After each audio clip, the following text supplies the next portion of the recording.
أعوذ بالله من الشيطان الرجيم بسم الله الرحمن الرحيم الحمد لله رب العالمين والصلاة والسلام على سيدنا ونبينا مولانا محمد وعلى آله وصحبه أجمعين. அளவற்ற அருளாளனும் நிகரற்ற அன்புடையனுமாகிய இந்த வையகத்தை படைத்து பரிபாலிக்கக்கூடிய அல்லாஹ் சுப்ஹானஹு வ தஆலாவுக்கே புகழ் அனைத்தும், அவனின் சாந்தியும் சமாதானமும் அன்னலம் பெருமானார் ரசூலை கரீம் ஸல்லல்லாஹு அலைஹி வஸல்லம் அவர்கள் மீதும், அன்னாருடைய குடும்பத்தார்கள், தோழர்கள், தாபீன்கள், தபா தாபீன்கள், சூபிகள், முத்தகீங்கள், குறிப்பாக இந்த பராத்திரவுக்கு வருகை தந்திருக்கக்கூடிய நம்மவர்கள் மீதும், இதனை செவிமளிக்கக்கூடிய நல்லோர்கள் அனைவர்கள் மீதும் அல்லாஹ்வுடைய சாந்தியும் சமாதானமும் என்றென்றும் உண்டாகட்டும் என்று பிரார்த்தித்து என்னுடைய உரையை ஆரம்பம் செய்கிறேன். அஸ்ஸலாமு அலைக்கும் வரஹ்மத்துல்லாஹி வபரகாத்துஹு. இந்த மாதம் பாக்கியமும் அருள்வளமும் நிறைந்த மகத்தான ஷாபான் மாதமாகும். ரமலானுக்கு பின்னால் பாக்கியமும் அருள்வனமும் நிறைந்த மாதம் இருக்கும் என்று சொன்னால் அது ஷாபானுடைய மாதமாகும். இந்த மாதத்தின் 15ஆம் நாள் இரவுக்கு பல்வேறு சிறப்புகள் இருப்பதை குர்ஆன் மற்றும் சுன்னாவின் மூலமாக இந்த உம்மத்தின் மேன்மக்களான சஹாபாக்கள், தாபீன்கள், இமாம்கள் மற்றும் அறிஞர் பெருமக்கள் உறுதிப்படுத்தியிருக்கிறார்கள். குர்ஆன் சுன்னாவை குறுகிய கண்ணத்தோடும் மலங்கிய புத்தியோடும் பார்த்து பழகிய சில குருதுமணியா கூட்டங்கள் தாங்கள் விலகியிருப்பதோடு மாத்திரமல்லாமல் இந்த உம்மத்தின் பெரும் திறனாளர்களிடையே இது குறித்து சந்தேகங்களையும் புரளிகளையும் சமீப காலமாகவே ஏற்படுத்தி வருகின்றனர். இந்த இரவில்தான் விதி முடிவு செய்யப்பட்டு வானவர்களிடம் ஒப்படைக்கப்படுகிறது. இந்த இரவிலே தான் விதிகள் முடிவு செய்யப்பட்டு வானவர்களிடம் ஒப்படைக்கப்படுகிறது. இந்த இரவில்தான் வரும் ஓராண்டில் வாங்கப்பட வேண்டிய ரூஹுகளின் பட்டியல் மலக்குல் மௌத்திடம் ஒப்படைக்கப்படுகிறது.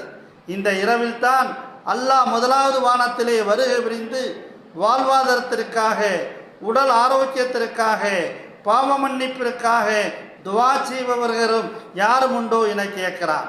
இந்த இரவில்தான் பொது மையவாடிக்கு சென்று மன்னரை வாசிகளுக்கு மாணவி ஸல்லல்லாஹு அலைஹி வஸல்லம் அவர்கள் பிரோத்தியமான துவாக்களை செய்தார்கள்.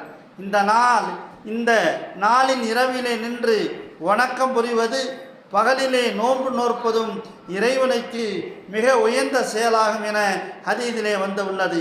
என்றாலும் இந்த உம்மத்தின் நிலையை குறித்து மாணவி ஸல்லல்லாஹு அலைஹி வஸல்லம் அவர்கள் அன்றே தங்களின் கவலையை, ஆதங்கத்தை வெளிப்படுத்தினார்கள் என்பதை ஹதீஸின் மூலமாக விளங்க முடிகிறது. ஸல்லல்லாஹு அலைஹி வஸல்லம் அவர்கள் ஷாபான் மாதத்தில் அதிகம் நோன்பு நோக்கும் பழக்கமுடையவர்களாக இருந்தார்கள். இதை கவனித்த நபித்தோழர்கள், அல்லாஹ்வின் தூதரே, ஏன் மற்றெல்லா மாதங்களில் நோன்பு நோற்பதை விடவும் ஷாபானிலே அதிகமாக நோன்பு நோக்கின்றீர்களே என்று கேட்டார்கள். அதற்கு ஸல்லல்லாஹு அலைஹி வஸல்லம் அவர்கள், ரஜபுக்கும் ரமலானுக்கும் இடையே வருகிற இந்த ஷாபான் மாதம் குறித்து விழிப்புணர்வு மக்களிடம் இல்லையே, அல்லாஹ்விடம் எவ்வளவு மகத்தானது என்பதை விளங்காமல் மக்கள் அலட்சியமாக இருக்கிறார்கள். இந்த மாதத்தில் தான் மனிதர்களின் அமல்கள், செயல்கள் அனைத்தும் அல்லாஹ்வின் திருமுன் உயர்த்தப்படுகின்றது. இரண்டாவது, என் அமல் அல்லாஹ்விடம் சமர்ப்பிக்கப்படும் போது நான் நோம்பாளியாக இருக்க விரும்புகிறேன் என்று பதில் கூறினார்கள். இந்த ரஜபுடைய, இந்த ஷாபானுடைய மாசத்திலே தான் மனிதர்களுடைய ஒரு வருடத்தினுடைய அமல்கள் இறைவன் முன்னால் சமர்ப்பிக்கப்படுகிறது. எனவே நபிகள் நாயகம் ஸல்லல்லாஹு அலைஹி வஸல்லம் தங்களுடைய அமல் நோம்பாக இறைவன் முன் சமர்ப்பிக்கப்படுவதை விரும்பினார்கள். இன்ஷா அல்லாஹ் நாமும் இன்றைய இரவிலே வணங்குகிறோம். இன்ஷா அல்லாஹ் சஹரிலே நாமெல்லாம் நோன்பு வைக்கக்கூடியவர்களாக இருந்து இந்த வருடத்தினுடைய எல்லா அமல்களும் நமக்கு நன்மையாக அல்லாஹ் ஆக்கி தருவதற்காக வேண்டி நாம் அமல் செய்வோமாக. ஸல்லல்லாஹு அலைஹி வஸல்லம் அவர்கள் இந்த உம்மத்தின் அலட்சியம் குறித்து கவலை கொள்வதோடு தாம் நபியாக இருந்தும் அல்லாஹ்வின் திருமுன் அமல்கள் சமர்ப்பிக்கப்படுவதை பயப்படுவதையும் அதற்கால விழிப்புணர்வோடு செயல்படுவதையும் உணர்த்துகிறார்கள். காரணம், இந்த மாதத்தின் இன்றைய பராத்திரவில்தான் அல்லாவின் திருமுன் மனித சமுதாயத்தின் ஒவ்வொருவரும் ஓராண்டில் செய்த அத்தனை அமல்களும் சமரிக்கப்படுகின்றன. எவ்வளவு கனமான பாரமான விஷயம்! அல்லாஹ் நம் ஏடுகளை பார்க்கும்போது நம்முடைய செயல்களால் நம் மீது அதிர்ச்சியடைந்து விட்டால் பின்னர் நம்முடைய நிலைமை என்னவாகும் என்பதை சற்று சிந்தித்து பார்க்க வேண்டும். அலட்சியம் அது இறை நம்பிக்கையாளரின் வாழ்க்கையிலும் ஆபத்து விளைவிக்கின்ற காரணங்களில் பிரதானமான ஒன்றாக இருப்பதை குர்ஆன் எச்சரிக்கிறது. ஆம், நரகமும் அதன் வேதனையும் யாருக்கானது என்பதை அல்லாஹ் அறிமுகம் செய்கின்ற போது அது அலட்சியம் செய்பவர்களுக்கு என்றே கூறுகிறான். ஜின் மற்றும் மனித வர்க்கத்தில் பெரும்பாலானோர் நரகத்திற்காகவே நாம் படைத்திருக்கிறோம். அவர்களுக்கு இதயங்கள் இருக்கின்றன, ஆயினும் அவற்றால் அவர்கள் சிந்தித்து பார்ப்பதில்லை. அவர்களுக்கு கண்கள் இருக்கின்றன, ஆயினும் அவற்றை கொண்டு எதை பார்க்க வேண்டுமோ அவற்றை அவர்கள் பார்ப்பதில்லை. அவர்களுக்கு செவிகள் இருக்கின்றன, ஆயினும் அவற்றால் அவர்கள் நல்லவைகளை கேட்பதில்லை. அவர்கள் கால்நடையை போன்றவர்கள், ஏன் அவற்றை இடமும் அவர்கள் கேடானவர்கள். அவர்கள்தான் அலட்சியத்திலே மூழ்கியிருப்பவர்கள் என்பதாக அல்லாஹ் சொல்கிறான். அல்லாஹ்வை பொறுத்த மட்டில் அவன் எப்போதும் அலட்சியமாக இருப்பதில்லை. அலட்சியமாக இருப்பவர்களை அவன் ஒருபோதும் விட்டு வைப்பதும் இல்லை. பாவம் செய்கின்ற அநியாயக்காரர்கள் அல்லாஹ் அலட்சியமாக இருக்கிறான் என்று எண்ணிக்கொள்ள வேண்டாம். பாவம் செய்கின்ற அநியாயக்காரர்கள் அல்லாஹ் அலட்சியமாக இருக்கிறான் என்று எண்ணிக்கொள்ள வேண்டாம். அவன் தாமதப்படுத்துவதெல்லாம் பார்வைகள் நிலைகுத்தி நிற்கும் மகத்தான ஒரு மறுமை நாளுக்குத்தான் என்பதை மறந்துவிட வேண்டாம். இன்று தொழலாம், நாளை தொழலாம், இந்த வாரம் ஏழைக்கு உணவளிக்கலாம், அடுத்த வாரம் உணவளிக்கலாம். இப்ப என்ன அவசரம்? மார்க்கத்தின் இப்ப எப்பா முடியும் நாட்டை அவசரம். இன்று தொழலாம், நாளை தொழலாம், இந்த வாரம் ஏழைக்கு உணவளிக்கலாம், அடுத்த வாரம் உணவளிக்கலாம். இப்ப என்ன அவசரம்? மார்க்கத்தின் கடமைகளை காலம் கணிகின்ற போது செய்து கொள்ளலாம் என்று இழுத்தடிப்பது, மௌத்து வரை செய்யாமல் அலட்சியமாக இருந்தவர்களை சகர் என்னும் கொடிய நரகத்திலே அல்லாஹ் வீழ்த்துவான் என குர்ஆன் எச்சரிக்கிறது. சுவனத்தில் வீற்றிருப்பவர்கள் குற்றவாளியிடம் கேட்பார்கள், உங்களை இந்த கொடிய சகருக்கு கொண்டு வந்தது எது என்று. அதற்கு அவர்கள், நாங்கள் தொழக்கூடியவர்களாக, ஏழைக்கு உணவளிக்கக்கூடியவர்களாக நாங்கள் இருக்கவில்லை. மேலும் சத்தியத்துக்கு எதிரான பேச்சுக்களை பேசுபவர்களோடு நாங்களும் இணைந்திருந்தோம். மேலும் கூலி கொடுக்கப்படும் மகத்தான இந்நாளையும் நாங்கள் பொய்யென்ன உரைத்து வந்தோம். அந்த உறுதியான மரணம் எங்களை சந்திக்குவரை என்று கூறுவார்கள். ஆகவே அலட்சியம் எவ்வளவு மாபெரும் ஆபத்தானது என்பதை நாம் விளங்கிக் கொள்ள போதுமானதும். ஆகவே நாம் செயல்பாடுகளை அனுதினமும் சரியாக செய்திட அளவுபடுத்திக் கொள்ள பழக வேண்டும். வானம், பூமி மற்றும் அனைத்து வஸ்துக்களின் மீது சர்வ வல்லமை விடைத்த அல்லாஹ் ரப்புல் ஆலமீன் அனைத்தையும் அறிந்து வைத்திருக்கும் போது எதற்காக மனிதர்களின் செயலை பதிவு செய்ய வேண்டும்? ஏன் அதை தினமும் இருமுறையும், வார இருமுறையும், ஆண்டிற்கு ஒரு முறையும் பார்வையிட வேண்டுமே என்று நமக்கு வியப்பு கேள்வியும் எழுதலாம். இதோ அதற்கான பதில். அல்லாஹ்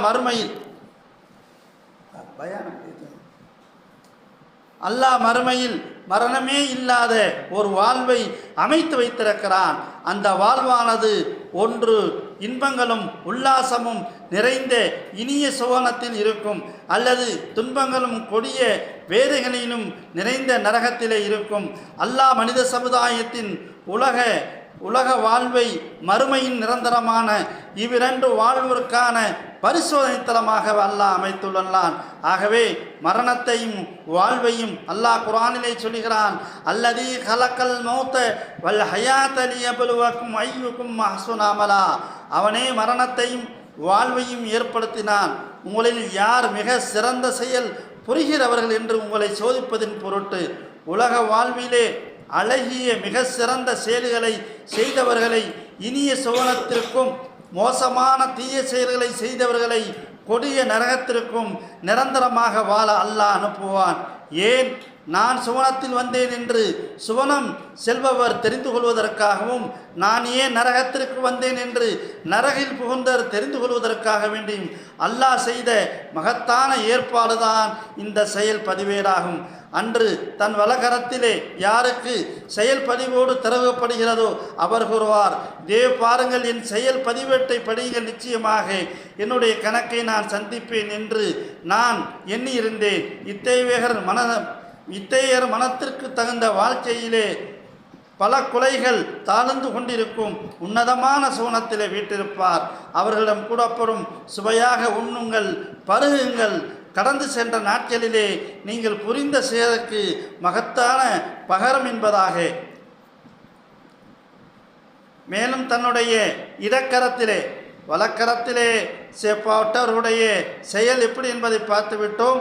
எவருடைய தன்னுடைய இடக்கரத்திலே செயலில் வழங்கப்படுவார் கூறுவார், அந்தோ என்னுடைய செயல்பாடுவது எனக்கு தரப்படாமல் இருந்திருக்கக்கூடாதா, அந்தோ உலகத்தில் ஏற்பட்ட அந்த மரணமே இறுதியானாக இருக்கக்கூடாதா, இன்று என்னுடைய செல்வம் எனக்கு பயனளிக்கவில்லையே, என்னுடைய அதிகாரம் அனைத்தும் செயலிழந்து போய்விட்டதே, இத்தகையவனை நோக்கி ஆணை பிறப்பிக்கப்படும், பிடியுங்கள் இவனை, இவனுடைய கழுத்திலே விலங்கை மாட்டுங்கள், பிறகு இவனை 70 முழம் நீளமுள்ள சங்கிலியால் பிணையுங்கள், பின்னர் இவன் நரகத்திலே வீசி எறியுங்கள் என்பதாக.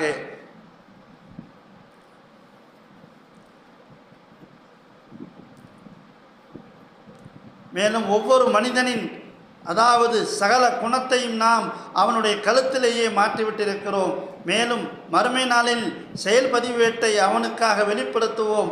அதனை அவன் திறந்த புத்தகத்தை போன்று காண்பான். படித்துப்பார், உன்னுடைய இந்த செயல் பதிவேட்டை இன்று உன்னுடைய கணக்கை பரிசீலிக்க நீயே போதுமானவன் என்று சொல்லப்படும்.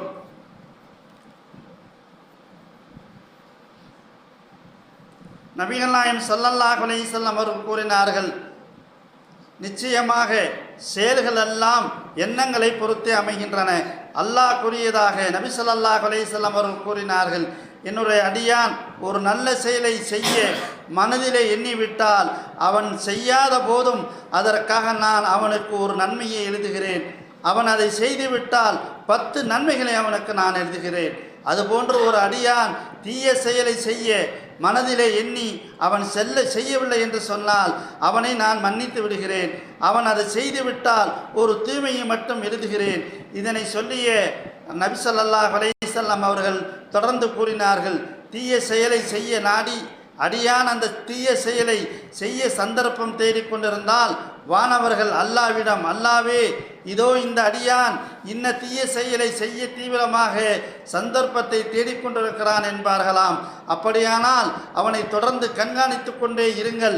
கிடைத்த சந்தர்ப்பத்திலே அவன் அந்த தீய செயலை செய்துவிட்டால் அவனுக்கு ஒரு தீமையை எழுதுங்கள், அவன் அதை விட்டுவிட்டால் ஒரு நன்மை எழுதுங்கள் என்று அல்லாஹ் சொல்லுகிறான். ஒரு ரிவாயத்திலே வானவர்கள், அல்லாவே அவன் மனதிலே அதை செய்ய வேண்டும் என்ற எண்ணம் தீவிரமாக இருந்ததே, ஏதோ அவன் அதை செய்யாமல் விட்டுவிட்டான், அதற்காக ஒரு நன்மையை எழுத வேண்டுமா என்று கேட்பார்கள். அதற்கு அல்லாஹ், என் மீது பயம் தான் அந்த தீய செயலை ஈடுபடுவதிலிருந்து அவனை தடுத்தது, அதற்காகத்தான் அவனுக்கு நன்மை எழுத சொல்லேன் என்று கூறுவான் என்பதாக ஹதீஸ் இதிலே வருகிறது.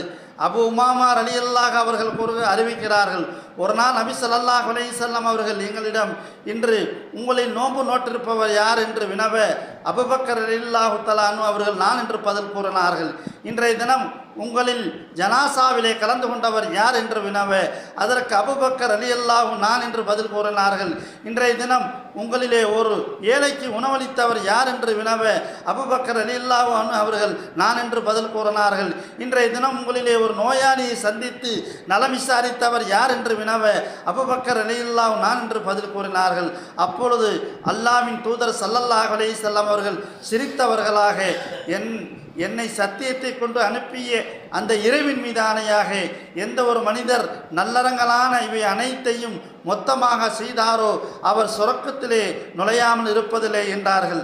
அப்துல்லா இப்னு மஸ்ஊத் அவர்கள் அறிவிக்கிறார்கள், அல்லாஹ்விடத்திலே எப்படி வெட்கப்பட வேண்டுமோ அப்படி வெட்கப்படுங்கள் என நபி ஸல்லல்லாஹு அலைஹி வஸல்லம் அவர்கள் எங்களிடம் கூறிய போது, அல்லாஹ்வின் தூதர் ஸல்லல்லாஹு அலைஹி வஸல்லம் அவர்களே, அல்லாஹ்வுக்கு புகழனைத்தும் நாங்கள் வெட்கப்படத்தானே செய்கிறோம் என்று கூறினோம். அதற்கு அல்லாஹ்வின் தூதர் நபி ஸல்லல்லாஹு அலைஹி வஸல்லம் அவர்கள், நீங்கள் சொல்வதை போன்ற அல்ல, நான் சொல்கிற வெட்கம் என்பது அல்லாஹ்விடத்தில் எப்படி வெட்கப்பட வேண்டுமோ அப்படி வெட்கப்படுங்கள் என்றால் நீங்கள் தலையையும் அதனை சுற்றியுள்ள இதர உறுப்புகளையும் அல்லாஹ் தடுத்திருக்கிற தேவையற்ற காரியங்களிலே ஈடுபடுத்துவதிலிருந்து பாதுகாப்பாகதாகும். வயிற்றுக்கு மேல் வயிற்றுக்கு கீழ் இருக்கிற உறுப்புகள் அனைத்தையும் அல்லாஹ் தடுத்திருக்க தேவையற்ற காரியங்களை ஈடுபடுத்தாமல் இருப்பதில் பாதுகாப்பாகும். மேலும் மரணத்தையும் மன்னரை வாழ்வையும் நினைவு கூறுவதும் மறுமை வாழ்விற்காக இவ்வுலோக மோகத்தை விட்டுவிடுவதுதான் என்று பொருளாகும். மேலும் எவர் மேற்கூறிய அம்சங்களை சரிவர செய்கிறாரோ அவர் அல்லாஹ்விடத்திலே எப்படி வெட்கப்பட வேண்டுமோ அப்படி வெட்கப்பட்டு விட்டார் என நபி ஸல்லல்லாஹு அலைஹி வஸல்லம் அவர்கள் கூறினார்கள். அப்துல்லா இப்னு ஆமீர் இப்னு சாலிஹா ரலியல்லாஹு அவர்கள் அறிவிக்கிறார்கள், ஒரு மனிதர் கூட்டமாக அமர்ந்திருந்த சிலரை கடந்து சென்றிருக்கிறார். அப்போது அவர்களுக்கு சலாம் சொல்லி இருக்கிறார். அவர்களும் அவருக்கு பதில் சலாம் கூறியிருக்கிறார்கள். அவர் அந்த இடத்தை கடந்ததும் கூட்டத்தில் இருந்த ஒருவர், அல்லாஹ் மீது சத்தியமாக இவர் மீது நான் அல்லாஹ்விற்காக கோபம் கொள்கிறேன் என்று கூறியிருந்தார். கூட்டத்தில் இருந்த இன்னொருவர், அல்லாஹ் மீது சத்தியமாக நீர் கூறுவதை நான் அவரிடம் கண்டிப்பாக சொல்வேன் என்று கூறிவிட்டு எழுந்து இவரிடம் வந்து அவர் சொன்னதை கூறினார். இப்போது அவர் தன்னிடம் அல்லாஹ் மீது சத்தியமிட்டு கூறியவர் யார் என்பதை அறிந்து கொண்டு அல்லாஹ்வின் தூதர் ஸல்லல்லாஹு அலைஹி வஸல்லம் அவருடைய திருமுன் வந்து நடந்தவற்றை கூறினார். நபி ஸல்லல்லாஹு அலைஹி வஸல்லம் அவர்களும் முழுமையாக கேட்டுவிட்டு அந்த மனிதரை அழைத்து வர சொன்னார்கள். அவரும் அல்லாஹ்வின் தூதரின் சபைக்கு வந்தார். நபி ஸல்லல்லாஹு அலைஹி வஸல்லம் அவர்கள் அவரிடம் ஏன் இவ்வாறு கூறினேன் என்று கேட்டார்கள். அதற்கு அவர், அல்லாஹ்வின் தூதரை, நான் இவரின் அண்டை வீட்டுக்காரன் ஆவேன். இவரின் சில செயல்பாடுகள் தான் என்னை இவர் மீது கோபம் ஏற்பட வைத்தது என்றார். அப்படி என்ன அவர் செய்கிறார் என்று நபி ஸல்லல்லாஹு அலைஹி வஸல்லம் அவரிடம் கேட்டதற்கு, பரலான தொழுகைகளை தவிர வேறு எந்த தொழுகையும் தொழ நான் அவரை கண்டதில்லை. பரலான ரமலான் நோன்பை தவிர வேறு எந்த நோன்பையும் நோக்க இவரை நான் பார்த்ததில்லை. கடமையான ஜக்காத்தை தவிர வேறு எந்த தர்மத்தையும் இவர் கொடுத்து நான் கண்டதில்லை. இது என்னை இதைத்தான் நல்லவர்களும் தீயவர்களும் செய்கிறார்களே. நல்லவர் என்றால் உபரியான தொழுகையிலும் நோன்புகளும் தர்மங்களும் நிறைவேற்ற வேண்டாமா என்பது போல் அவருடைய கேள்வி இருந்தது. ஒவ்வொன்றிற்கும் அவர் பதில் சொன்னார், அல்லாஹ்வின் தூதரே, அவரிடம் கேளுங்கள், என்றாவது தொழுகையை அதன் நேரம் தவறி நான் தொழாமல் இருந்திருக்கிறேனா அல்லது அதன் ருக்கு சுஜூது ஆகியவற்றின் ஏதாவது குறை வைத்திருக்கிறானா என்று ஸல்லல்லாஹு அலைஹி வஸல்லம் அவர்கள் அவரின் பக்கம் திரும்பி இது குறித்து என்ன நீ சொல்கின்றீர்கள் என்று கேட்டார்கள். அதற்கு அவர், ஆம், அவர் சொல்வது உண்மைதான். அல்லாஹ்வின் தூதரே, அவர் மிக சரியான நேரத்திலே மிக சரியான அவர் தொழுகையிலே நிறைவேற்றுவார். அல்லாஹ்வின் தூதரே, அவரிடம் கேளுங்கள், கடமையான நோன்பை என்றாவது நான் நோக்காமல் இருந்திருக்கிறேனா அல்லது அந்த நோன்பை முறிக்கும் ஏதாவது காரியங்களிலே ஈடுபட்டிருக்கிறானா என்று நபி ஸல்லல்லாஹு அலைஹி வஸல்லம் அவரின் பக்கம் திரும்பி இது குறித்து என்ன நீர் சொல்கின்றீர்கள் என்று கேட்டார்கள். அதற்கு அவர் சொல்வது உண்மைதான். அல்லாஹ்வின் தூதரை, அவர் மிக சரியாக நோன்பு நோட்பார். நோன்பை முறிக்கும் எந்த காரியத்திலும் அவர் ஈடுபடுவதில்லை. அல்லாஹ்வின் தூதரை, அவரிடம் கேளுங்கள், கடமையான ஜக்காத்தை கொடுக்காமல் இருந்திருக்கின்றனா அல்லது உரியவர்களிடம் தேடி கொடுக்காமல் இருந்திருக்கிறனா அல்லது ஜக்காத்து கடமையாக அதை மறுத்திருக்கிறனா என்று நபி ஸல்லல்லாஹு அலைஹி வஸல்லம் அவர்கள் அவரின் பக்கம் திரும்பி இது குறித்து நீ என்ன சொல்கின்றீர் என்று கேட்டார்கள். அதற்கு அவர் சொல்வது உண்மைதான். அல்லாஹ்வின் தூதரை, அவர் மிக சரியாக ஜக்காத்தை நிறைவேற்றுவார் என்று பதில் கூறினார்கள். அதுவரையும் எல்லாத்தையும் அமைதியாக கேட்டுக்கொண்டிருந்த அல்லாஹ்வின் தூதர் ஸல்லல்லாஹு அலைஹி வஸல்லம் அவர்கள், கடமையான அமல்கள் போக உபரியான அமல்களை செய்யுங்கள், உம்மையுட எல்லா விதத்திலும் அவரே சிறந்தவராவார் என பதிலளித்தார்கள். ஆக கண்ணியத்திற்குரிய மேன்மக்களே, அலட்சியத்தை அகற்றி எச்சரிக்கை உணர்வோடு ஒவ்வொரு நாட்களை நகர்த்தி எல்லா வல்ல அல்லாஹ்வின் திருமுகம் சமர்ப்பிக்கப்படுகிற வரை நாம் அமல்களை அல்லாஹ்வினுடைய மகிழ்ச்சியுறை செய்யும் வகையிலே அமைவதற்கு நாம் முயற்சி செய்வோமாக. அல்லாஹ் தஆலா நம் அனைவருடைய பாவங்களை அல்லாஹ் மன்னிப்பானாக. இன்ஷா அல்லாஹ் இன்றைய தினத்திலே நம்மால் எந்த அளவுக்கு வணக்கங்கள் செய்ய முடியுமோ அந்த அளவுக்கு வணக்கங்களை செய்வதன் மூலமாகவும் திக்ர் செய்வதன் மூலமாகவும் அதுபோல தஹஜ்ஜத் இரவு வணக்கங்கள் தொழுவதன் மூலமாகவும் நம்முடைய எல்லா எண்ணங்களையும் குறைகளையும் அல்லாஹ்விடத்திலே கேட்போமாக. அதே நேரத்தில் இந்த வருடம் நம்மளுடைய வாழ்க்கையில் செய்த எல்லா அமல்களும் இன்றைய தினத்தை அல்லாஹ்விடம் சமர்ப்பிக்கப்படுகிறது. ஆகவே நம்மளுடைய அமல்களிலே நம்மளை அறியாமல் எத்தனை பாவங்கள் இருக்கிறது. அந்த பாவங்களுக்காக அல்லாஹ்விடத்திலே பிழைப்பிருக்க தேடி அவைகளை அனைத்தையும் அல்லாஹ் நன்மையாக ஆக்க அல்லாஹ்விடத்திலே நாம் துவா பிரார்த்திப்ப செய்வோமாக. இன்ஷா அல்லாஹ் வரக்கூடிய வருடத்திலும் ஷாபான் மாதத்திலும் நாம் நின்று வணங்கக்கூடிய ஒரு பாக்கியத்தை, ஆயுள் பாக்கியத்தை அல்லாஹ் கொடுப்பானாக. நபிகள் நாயகம் ஸல்லல்லாஹு அலைஹி வஸல்லம் அல்லாஹ்விடத்தில் துவா கேட்டார்கள். அல்லாம பாரிக்லனா ரஜப ஷாபான ஓ பல்லிகனா ரமலான. ரஜபுனையும் ஷாபான் மாசத்தினையும் பறக்கத்தை செய்த போது எங்களை ரமலானை அடைய செய்வாய் என்றார்கள். நாம் ரஜபுடைய இரவிலே நாம் தொழுதோம்.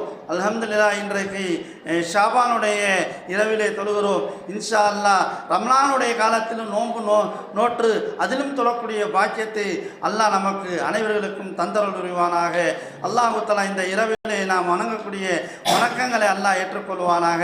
நம்முடைய துஆக்களை அல்லாஹ் கபூல் செய்வானாக. வாஹிதனா அல்ஹம்துலில்லாஹி ரப்பில் ஆலமீன்.